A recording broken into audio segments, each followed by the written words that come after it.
पक्ष र विपक्षका मैले तपाईलाई यति मात्र भन्न खोजेको कि यो अहिले पनि इलिगल रूपमा चलिरहेको छ यहाँ, चाहे पठाउ गर्नुहोस्, चाहे इन्ड्राइभ गर्नुहोस्, चाहे अरू अन्य एपबाट चाहिँ अन्य कम्पनीबाट यो इलिगल रूपमा यहाँ चलिरहेको छ।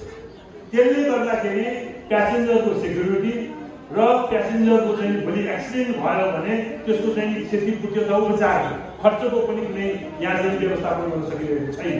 र यहाँको यो जति पनि यसरी चलिरहेका यो राइड सेयरिङ गरेर चाहिँ चल्ने भेहिकलहरू छन् तिनको मोनिटरिङ अथवा यसको नियमन पनि यथार्थपरक हुन सकिरहेको अवस्था छैन।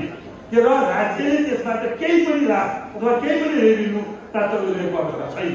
त्यसैले यी सबै कुरालाई हेरेर यातायात सहजता पनि होस्। अहिले पनि तपाईँलाई थाहा छ यी पोखराको एयरपोर्टबाट पृथ्वी चोक आउनु पर्यो भने 1000 रुपियाँभन्दा तल चाहिँ आउँदैन, जबकि त्यसमा हामीले दिएको भाडामा म्याक्सिमम 400 रुपियाँ, 350 देखि 400 रुपियाँमा चाहिँ आउनु पर्ने हो। र त्यसलाई नियमन गर्न सकिरहेको अवस्था पनि देखिरहेको छैन। त्यसले गर्दाखेरि अब जनतालाई अरू सुविधा होस्, अरू फेसिलिटी मिलोस्, सुरक्षाको ग्यारेन्टी होस्, इन्सुरेन्सको व्यवस्था होस् भनेर हामीले यसलाई कानुनी मान्यता पनि दिएका छौँ। भोलिको दिनमा यस्ता कुराहरू आउन सक्छन् कि यसको पक्ष र विपक्षमा छलफलहरू हुन सक्छन्। त्यसैले मैले चाहिँ साथीहरूलाई यति कुरा भनेको हो।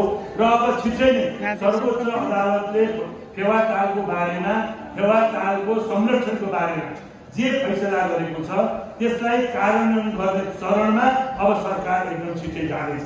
स्थानीय सरकार र प्रदेश सरकारले यो अन्तिम अवस्थामा पुर्याइसकेको छ। टेक्निकल कामहरू, प्राविधिक काम सकिसकिएको छ। अब त्यसलाई कार्यान्वयन गर्ने चरणमा छ। मलाई लाग्छ यो महिनाभित्र नै त्यसलाई कार्यान्वयनको चरणमा हामी अगाडि बढाउँदैछौँ।